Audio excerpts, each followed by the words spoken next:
Bonjour à tous et bienvenue pour la matinale, l'émission quotidienne de CMC Markets qui débute à 10 heures. Je suis Nicolas Chéron, analyste pour vous servir et nous sommes aujourd'hui le lundi 11 juillet. Et pour commencer cette semaine, nous avons enregistré un nouveau record historique du SP500. Nous en parlions depuis plusieurs semaines, depuis plusieurs mois déjà. Les US sont dans de belles tendances haussières à long terme, à moyen terme et à court terme. Ces tendances ont été préservées malgré le Brexit. Nous sommes repartis à la hausse très rapidement ces dernières séances. Nous avons eu vendredi la publication des chiffres mensuels de l'emploi américain avec un chiffre extrêmement bon, 280 000 créations d'emplois aux États-Unis. Si on fait la moyenne des créations d'emplois sur les 2 derniers mois, on est autour de 150 000. 150 000, c'est plus ou moins le chiffre moyen des 6-8 derniers mois. Donc voilà, les États-Unis nous ont montré que les chiffres qui étaient relativement mauvais, publiés début juin, étaient potentiellement un trou d'air. L'économie américaine reste solide et donc les indices US sont sur de nouveaux records historiques alors que s'ouvre le bal des résultats d'entreprise et c'est, je pense, sur ces résultats que les opérateurs vont porter leur attention dans les 2 semaines à venir. Bienvenue à tous donc pour cette matinale. Je salue également tous ceux qui nous regardent sur YouTube. Comme tous les matins, voici un avertissement sur les risques concernant le caractère purement informatif de cette présentation et les CFD. Je vous laisse en prendre note. Je vous invite comme tous les matins à utiliser les fonctions de chat et de questions-réponses en haut de votre écran pour pouvoir converser avec moi. Alors, comme tous les matins, on va voir les actualités marché, macro, actions, les statistiques économiques passées et à venir. On va voir une figure graphique reconnue par la plateforme de CMC Markets. Et bien évidemment, je répondrai à vos questions. Alors, en termes d'actualité marché, le SP500 a clôturé à 2129 points vendredi au plus haut de l'année 2016. Cette nuit, la bourse de Tokyo a rebondi de 4% après la nette victoire de la coalition gouvernementale aux élections sénatoriales, ce qui permettra de faire adopter plus facilement de nouvelles réformes et donc potentiellement plus de stimulus au Japon. Le DAX, lui, a ouvert avec un gap haussier à 9720 points et retrouve ainsi ses plus hauts de lundi dernier. Lundi dernier, le DAX était sous les 9800 points. On avait assisté à des prises de bénéfices et à de l'aversion au risque en début de semaine dernière. Mercredi, on avait touché un support et on avait vu ensemble qu'on pouvait repartir à la hausse depuis ce support. C'est ce qui a eu lieu jeudi et vendredi.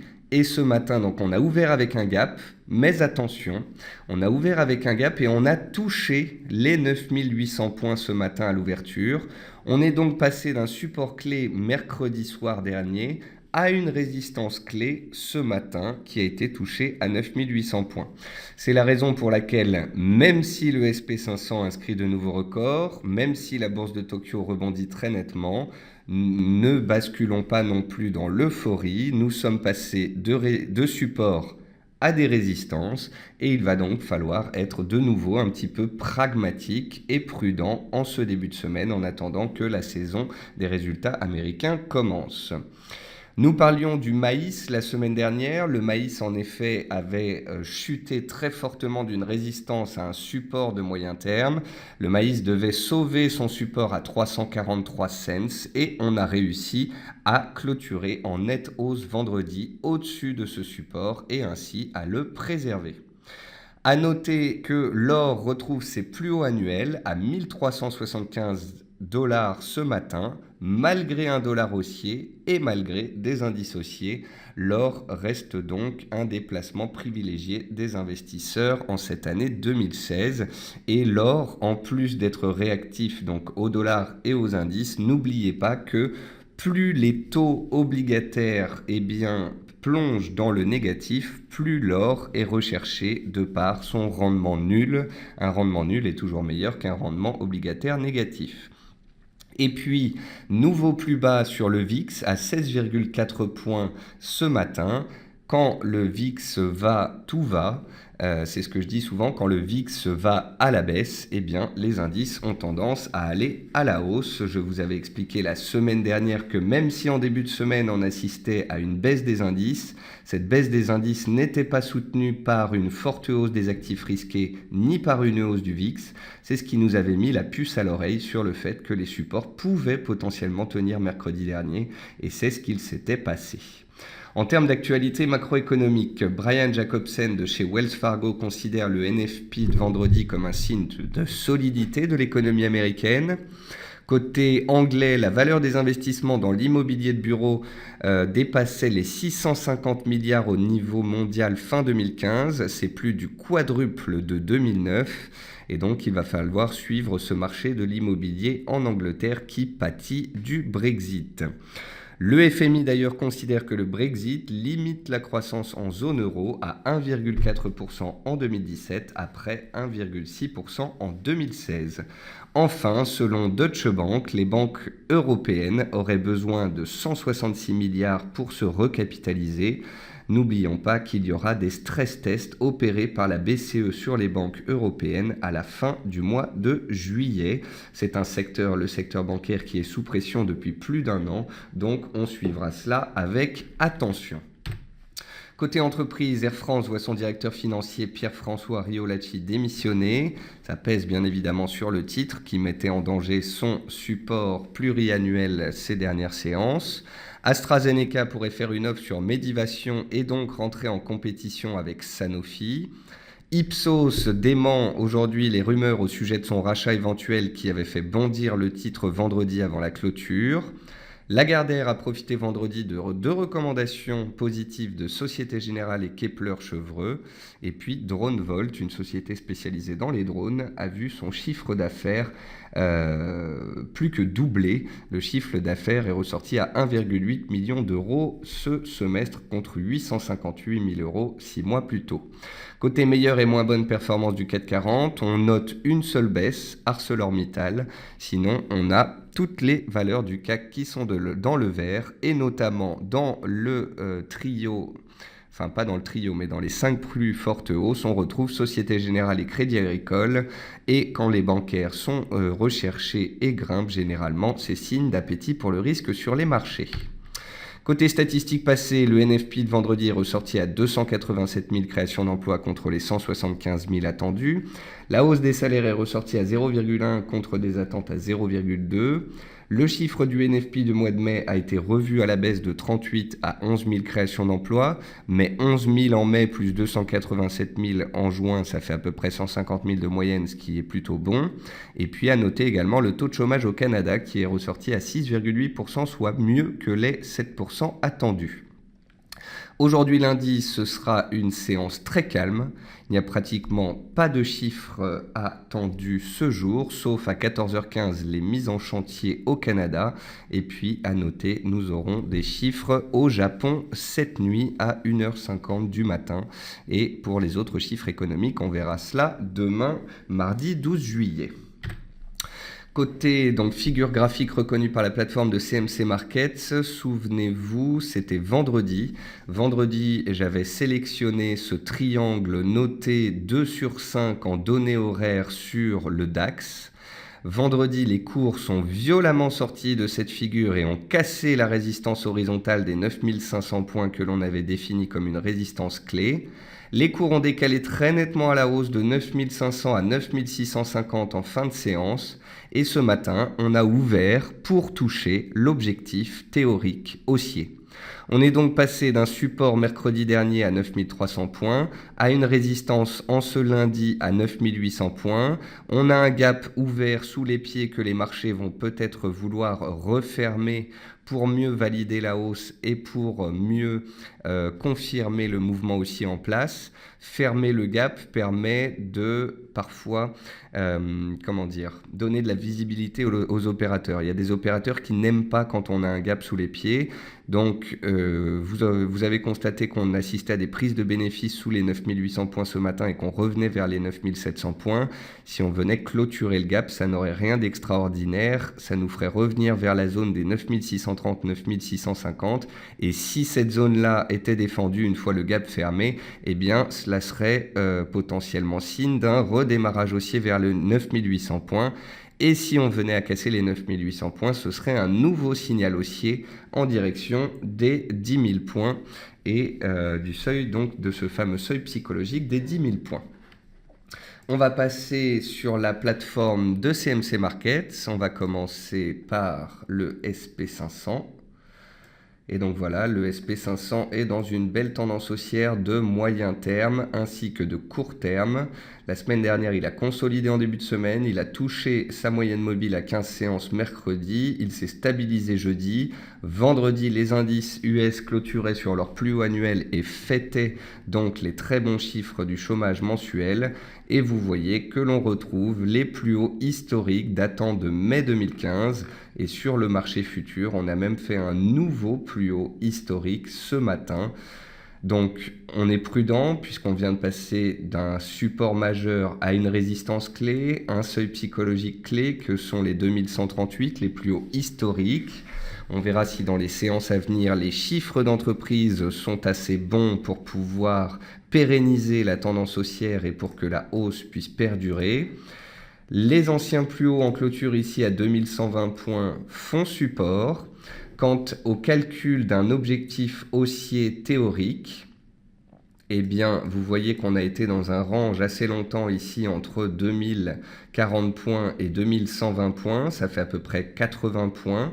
Si on reporte 80 points à 2100 points, ça donne un objectif théorique haussier ici dans la zone des 2200 points sur le SP500.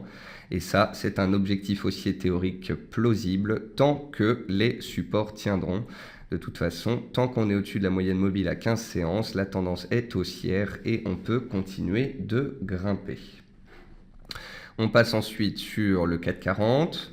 Donc le CAC 40 a touché un support mercredi dernier, s'est stabilisé jeudi dernier. Vendredi, il a fêté le NFP. On a ouvert avec un gap haussier ce matin, mais on s'est rapidement retrouvé dans la zone des 4250-4300 qui n'est pas une zone évidente puisque c'est la zone sous laquelle les cours ont buté lundi dernier. Donc voilà, on est rapidement passé de 4000 à 4250. On consolide un peu ce matin. Comme je vous l'ai expliqué, les US sont sous leur plus haut historique. Le DAX est sous résistance à 9800 points. Le CAC, lui, est un petit peu moins puissant. Il n'a pas réussi à venir chercher sa résistance. En tous les cas, les plus hauts de vendredi en cours de clôture, ici, font support dans la zone des 2190-2200 points. Donc on pourrait très bien revenir tester cette zone de prix avant éventuellement de repartir à la hausse. Tant qu'on est au-dessus des 4180 points, la tendance est haussière et on peut aller chercher les 4300 points. Et au-dessus des 4300 points, eh bien, on pourrait se diriger en direction de nouveau de la zone des 4005-4006, soit les plus hauts des derniers mois. A contrario, si on venait à mettre en danger les 4180 points et qu'on revenait vers la borne basse du range, eh bien, c'est que l'appétit pour le risque n'aurait pas perduré. C'est peut-être que les résultats d'entreprise n'auraient pas été bons. Nous verrons cela dans les séances qui viennent. En tous les cas, pour l'instant, on est dans des tendances haussières sur CAC, DAX, SP500 et ce, tant que les supports tiennent. On va regarder ce fameux DAX, le voici. Donc le DAX avait tenu le bas de son range de moyen terme mercredi et jeudi dernier. Vendredi, il est parti à la hausse. Il a cassé les 9500-9520 points. Cette ancienne résistance devient support. On a clôturé à 9634. Le cours de clôture est également support. Ici, les plus hauts de vendredi. À très court terme, on a gapé sur 9720 points. C'est un support également. On a touché la résistance à 9800 points. Donc, soit dans les heures qui viennent et d'ici demain, l'appétit pour le risque perdure, on reste au-dessus des 9720 points, on casse les 9800 points et on se dirige vers les 10 000 points. Soit au contraire, le DAX vient casser son cours d'ouverture à 9720 points et il pourrait revenir sur 9640 points et ainsi fermer son gap. Il n'est pas certain que ce gap va être fermé. Et si ce gap n'est pas fermé et que l'on casse les résistances, eh bien cela serait signe d'un courant puissamment acheteur. Si on ne ferme pas le gap, eh bien c'est potentiellement un gap d'éjection, un gap de changement de polarité. On se cherchait depuis 2 semaines, ce gap est peut-être signe d'un décalage haussier puissant, à moins que ce soit une pointe d'euphorie un lundi matin qui soit rapidement corrigée et que l'on ferme ce gap. Donc voilà, je vous donne les 2 possibilités. À ce que j'en vois, on n'a pas de catalyseur en particulier aujourd'hui. On est passé de support clé mercredi dernier à résistance clé en ce lundi matin. Donc, je ne serais pas étonné que l'on clôture ce gap soit aujourd'hui, soit demain. Ça permettrait au cours de respirer, de revenir prendre appui sur des supports tangibles et peut-être par la suite de redémarrer leur tendance haussière. En tous les cas, que ce soit au-dessus de 9720 ou au-dessus de 9640 points, le DAX pour l'instant à court terme est haussier. Les acheteurs ont la main et on verra dans les séances à venir si grâce aux résultats d'entreprise, les résistances cèdent. En tous les cas, le risque est bel et bien haussier en ce moment. Et puis pour finir avec les indices, regardez le VIX. Donc le VIX échéance août, vous voyez qu'on a eu un pic de volatilité le jour du Brexit et puis le lundi qui a suivi. Depuis, la volatilité ne fait que baisser. Quand la volatilité baisse, c'est un signe de complaisance des opérateurs. Et s'il y a de la complaisance, eh bien généralement, il y a de la hausse des indices boursiers. Donc, tant que les indices feront des plus hauts de plus en plus hauts, des plus bas de plus en plus hauts, tant que les supports seront défendus, tant qu'on restera au-dessus des gaps haussiers créés ce jour et que la volatilité restera faible, la hausse pourrait perdurer et si les résistances cèdent, eh bien, nous irons chercher les suivantes. On va passer au marché action. Sur le marché action, on a peu de baisse ce jour. On retrouve Ipsos en baisse, mais c'est parce qu'il y avait une très forte hausse du titre vendredi puisqu'il y avait des spéculations sur une opération sur la société. Donc voilà, on est très fortement monté vendredi, on redescend ce jour et on annule les spéculations, rien de bien méchant. Valneva qui avait pris plus de 20% vendredi grâce à son travail sur un sur un vaccin pour le virus Zika, donc consolide, puisqu'on a atteint une zone de résistance, les plus bas ici de janvier 2016, qui continue de bloquer les cours. Et puis sinon, vous voyez qu'on a très peu de titres en baisse ce jour. Côté hausse, on retrouve Solocal, donc Solocal qui frétillait juste avant l'émission et dont je comptais vous parler. Elle était à 2,20 au moment où je voulais vous en parler, mais elle est déjà à 2,66, c'est allé très vite. Le titre Solocal était sur ses plus bas annuels et historiques et lorsqu'on a, comme ce matin, une forte hausse des indices en début de séance, eh bien, généralement, cela engendre des décalages sur de nombreux titres spéculatifs. Solocal est un titre spéculatif par définition. On a une belle résistance ici à 2,86. On est venu la chercher ce matin. Tant qu'on reste sous ce seuil, on a atteint un objectif haussier puissant. Après 20% de hausse, on pourrait consolider. Si on venait à casser cette zone-là, c'est que les acheteurs voudraient pousser plus haut. AB Science décale à la hausse, donc on retrouve les biotech qui profitent ce matin, on retrouve AB Science, on retrouve Selectis qui rebondit sur support, on retrouve Nicox qui fait un nouveau plus haut annuel et qui se dirige vers un objectif majeur à 14 €. Donc les biotech sont recherchés, on retrouve Eramet, titre spéculatif dans les matériaux de base, qui reste dans une tendance haussière de moyen terme et qui reprend du poil de la bête ce jour. On retrouve JC2Co qui fait un rebond technique après avoir été particulièrement délaissé. Le titre avait perdu 30% en l'espace d'un mois. Et puis, je pensais qu'on allait retrouver quelques bancaires, mais ça consolide sur les bancaires aussi. On retrouve Air France, donc Air France qui s'accroche tant bien que mal à son support. Vendredi, grâce à la hausse des indices, le titre a réussi à sauver son support et à se reprendre.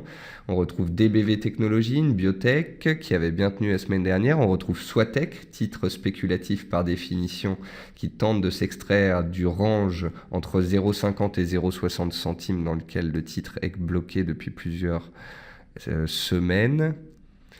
Et puis les bancaires et l'automobile, vous voyez, je suis en train de les chercher, mais c'est pas de forte hausse en particulier, voire même de la consolidation. On retrouve Société Générale en hausse de 0,7, on retrouve Peugeot en hausse de 0,4. Donc voilà, les titres ont bien rebondi en fin de semaine dernière. Et ce matin, on a ouvert avec une pointe de positif, mais puisque sur les indices, on a touché des résistances, et bien très rapidement, et les différents titres bancaires se sont mis à consolider et à revenir à l'équilibre. Donc voilà, dans les hausses, on retrouve des titres spéculatifs et pas mal de titres des biotech. On va passer sur les matières premières.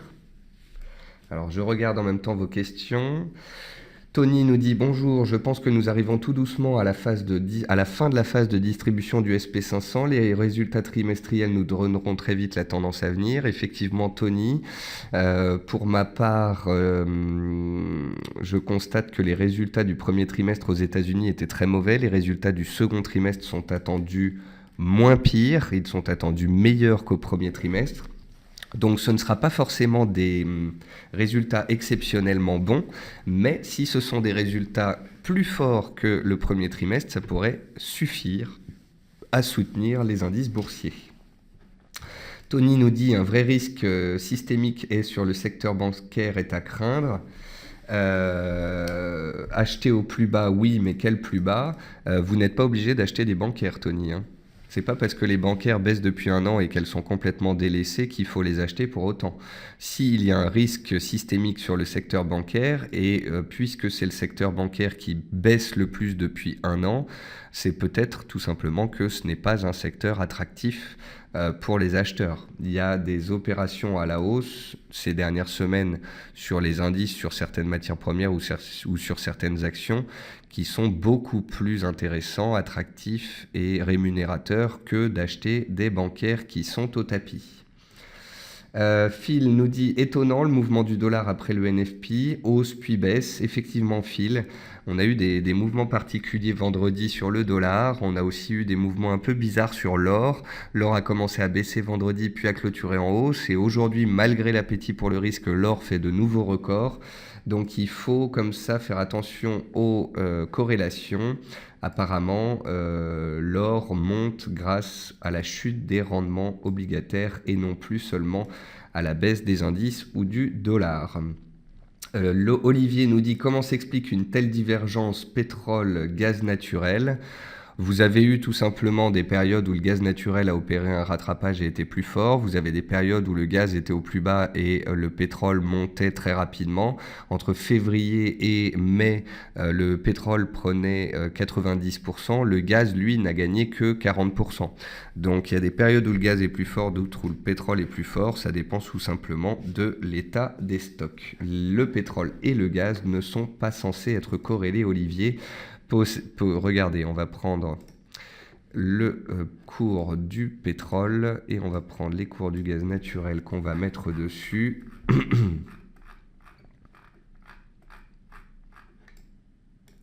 voyez qu'il y a des périodes où ici, par exemple, en décembre, le gaz a littéralement explosé alors que le pétrole continuait de faire des plus bas.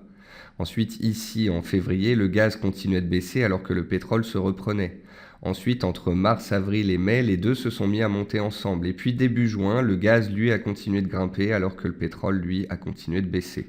Donc il y a bien évidemment des semaines, des mois où ils se mettent ensemble à monter ou à baisser, mais il y a aussi des phases où le pétrole monte alors que le gaz baisse et inversement. Donc attention à ces deux actifs. La corrélation de court terme n'est pas particulièrement positive. Alors, on va commencer avec le maïs. Donc le maïs en données hebdomadaires, voici le graphique. On avait atteint une résistance majeure début juin, on est revenu très violemment sur les supports. Je vous avais dit vendredi que si on tenait le support des 343, on pourrait voir un rebond prendre forme. Eh bien, on a eu une violente clôture haussière à 348 vendredi en fin de semaine et on a un gap haussier en ce début de semaine. Donc on a ici un magnifique marteau, un chandelier de retournement haussier potentiel sur un support clé. Donc tant que les cours du maïs resteront en clôture hebdomadaire au-dessus des 343 cents, les acheteurs pourraient tenter de reprendre la main dans la zone basse du range afin de tenter un rebond technique suite à la forte baisse récente des cours. Concernant le riz, on a vu que le riz tentait un rebond technique en milieu de semaine dernière, mais rapidement on est revenu sous une zone de résistance qui a bloqué l'appréciation des cours. À court terme, les cours du riz sont particulièrement neutres et je n'ai pas grand-chose à dire dessus.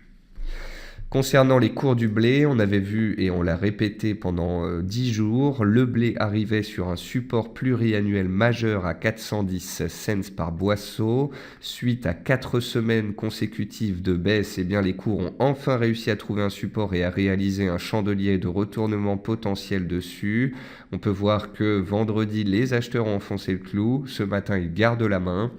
Tant que les cours du blé seront au-dessus des 410-420 cents, eh bien, les espoirs haussiers sont permis puisque nous sommes sur un support pluriannuel. Ensuite, on va passer au gaz. Le gaz naturel a consolidé la semaine dernière, mais il maintient une dynamique plutôt haussière à moyen terme. Donc, vous pouvez constater que les cours du gaz sont revenus se poser ici à 273 sur les plus hauts précédents. Quand on est dans une tendance haussière et que d'un coup il y a une consolidation des cours, eh bien les anciens plus hauts, les plus hauts précédents peuvent faire support, c'est ce qui a été le cas. Donc tant que les cours du gaz sont au-dessus des 2,72, 2,73, ils restent haussiers, on pourrait très bien retourner vers les plus hauts annuels. Les cours du jus d'orange continuent d'être bien orientés à la hausse dans une tendance haussière et cette tendance restera en place tant que l'oblique ici qui passe par tous les plus bas depuis 2 mois restera en place et tant que les cours seront au-dessus. Concernant les pétroles, on est en baisse de 1% ce matin, on est sur les plus bas de la semaine dernière. J'ai tracé des obliques passant par tous les plus bas sur les cours du pétrole ici parce que j'avais l'impression que la baisse n'accélérait pas et qu'on pouvait potentiellement se faire une petite frayeur avant éventuellement de tenter de rebondir, tout comme les indices l'avaient fait.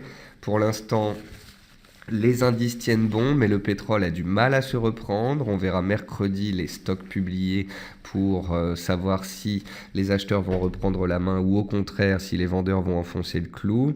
Une chose est certaine, on a baissé progressivement depuis les plus hauts et sous nos pieds, si on venait à casser des supports à 3-4% plus bas des cours actuels, eh bien on a des supports d'importance. Vous voyez ici, si le WTI accélère sous les 44,30, très rapidement, ici à 42,50, on a une belle zone de soutien. Donc, est-ce que les pétroles vont tenir les obliques passant par leur plus bas depuis 1 mois? Telle est la question. Pour l'instant, il n'y a pas d'accélération dessous. Nous verrons en fin de séance ce qu'il en est. Si ça casse, ça casse. Par contre, si ça tient, les espoirs haussiers resteront permis. Ensuite, les cours du coton ont encore tenu les supports et sont repartis vers la résistance. Il faudra voir si cette dernière cède. Ça fait 1 mois et demi que les cours du coton se compriment entre support et résistance, donc la sortie devrait être violente.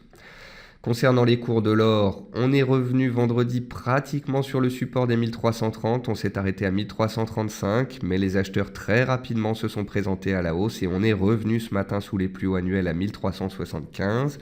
À 1375, 1380, on est sous résistance puisqu'on a l'oblique ici qui passe par tous les plus hauts depuis des mois. Une chose est certaine, même si on est sous résistance et même si les cours consolident à court terme, on peut noter que la tendance haussière de l'or est vraiment très solide. Ensuite, le soja. Le soja avait cassé un support la semaine dernière et il est revenu vers un support clé et son oblique de tendance de moyen terme. Il est ainsi reparti à la hausse. Donc on peut dire que les cours du soja sont quand même dans une belle tendance haussière de moyen terme. On était allé un peu haut, un peu vite. On a eu une réaction baissière, une consolidation rapide à court terme. Et tant qu'on est au-dessus ici de l'oblique haussière passant par tous les plus bas depuis 4-5 mois, eh bien les cours du soja restent haussiers. Et pour finir, on va passer aux devises.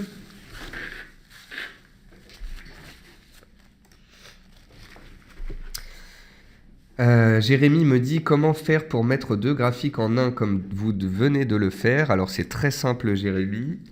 Quand vous êtes sur un actif ici comme l'AUD, vous prenez l'AUD NZD, la paire au-dessus, dans le tableau, vous cliquez dessus, vous restez appuyé et là vous glissez jusque votre graphique. Et vous voyez, il y a le petit AUD-NZD avec un petit plus qui se met dessus. Ça veut dire que vous allez superposer vos graphiques. Et vous avez donc l'AUD-USD ici en chandelier et l'AUD-NZD ici en courbe qui vient se mettre en parallèle par-dessus. Et vous pouvez même en mettre un de plus, hein, vous pouvez en mettre plusieurs. Ici l'euro-yen, ici l'euro-NZD. Vous pouvez comme ça créer des graphiques de force relative pour savoir quels sont les actifs, les paires ou les devises ou les matières premières les plus fortes et les plus faibles.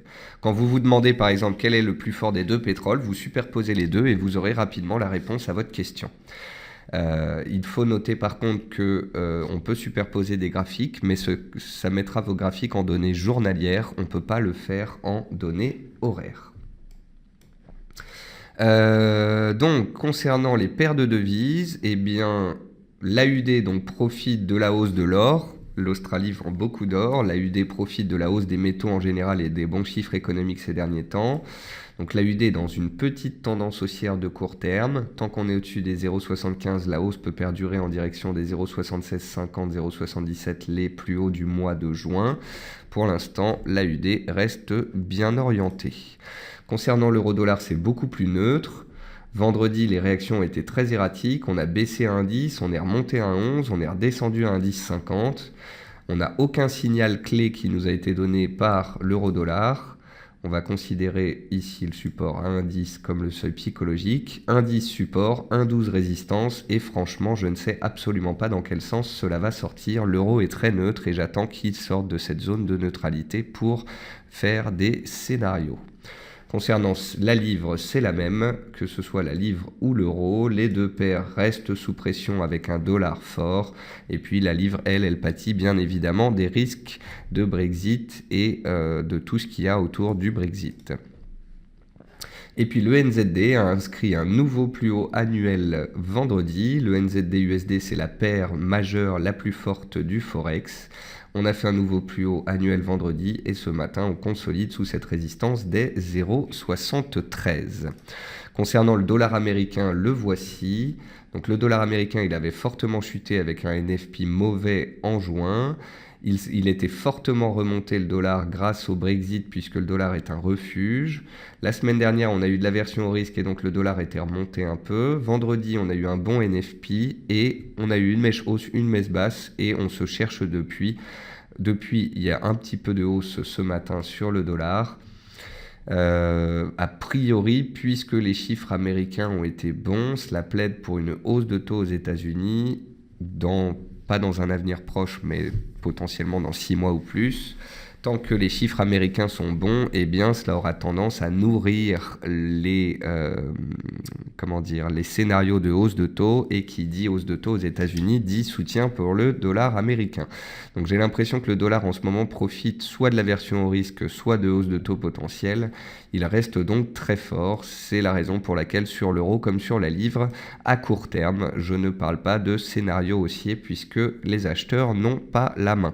Concernant l'AUD et le NZD, c'est différent. Ce sont les dollars des antipodes. Ils se reprennent grâce notamment aux hausses des métaux, aux chiffres chinois qui se tiennent, au rebond du marché chinois. Et donc, c'est un petit peu différent de l'euro et de la livre qui pâtissent de l'incertitude politique en Europe. Voilà, sur ce, on a fait, je pense, un bon descriptif de tout ce qu'il s'est passé sur les marchés depuis vendredi. On a de l'appétit pour le risque en Europe, mais on approche de résistance clé. Donc voilà, on a été pragmatique sur les supports, soyons pragmatiques sur les résistances. Voyons si les vendeurs appuient un petit peu pour fermer les gaps aujourd'hui ou demain. Et si demain, les gaps fermés, on repart à la hausse, eh bien, c'est que l'appétit pour le risque perdure. Et il pourrait potentiellement perdurer avec les résultats d'entreprises américains. Donc nous allons voir cela dans les séances à venir. Tony nous dit, quelles sont selon vous les devises intéressantes pour se couvrir d'une défection sur l'euro, à part le dollar, en cas de désintégration de l'Union européenne? En cas de désintégration de l'Union européenne, Tony, les monnaies les plus recherchées seraient théoriquement les monnaies refuges que sont le yen, le franc suisse et le dollar américain. Manuel me dit, est-ce qu'on a un support sur le dollar à 96 points. On va regarder ça tout de suite. 96, pas vraiment. Enfin, c'est une zone en fait entre 95,50 et 96, dirons-nous. On a fait 95,40 mardi dernier. On a fait 95,80 vendredi dernier. Vous voyez sur le graphique ici, j'ai pris la zone entre 95,60 et 95,90. Ça correspond à des cours de clôture et d'ouverture, soit il y a 10 jours, soit à la fin mai, début juin. Et donc voilà, on a cette zone de support ici, tant qu'on est au-dessus de dollar et haussier.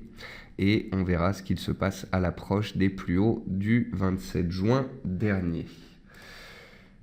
Allez, Tony nous dit, une devise exotique ne serait-elle pas plus prudent? Généralement, Tony, quand il y a de l'aversion pour le risque sur les marchés globaux, les devises exotiques ont tendance à être elles aussi plutôt délaissées. Voilà, sur ce, je vous souhaite à tous un bon appétit, une bonne séance, une très bonne journée. Et puis, n'oubliez pas que j'ai publié beaucoup d'analyses vendredi. Vous avez des analyses sur l'actualité, sur les sociétés américaines, sur la livre. Vous avez le live NFP de vendredi. Donc, je vous invite à regarder tout cela, à lire ces analyses, à mettre à jour vos graphiques. Et puis, on se retrouve demain matin à 10h tapante pour la matinale. Bonne journée à tous.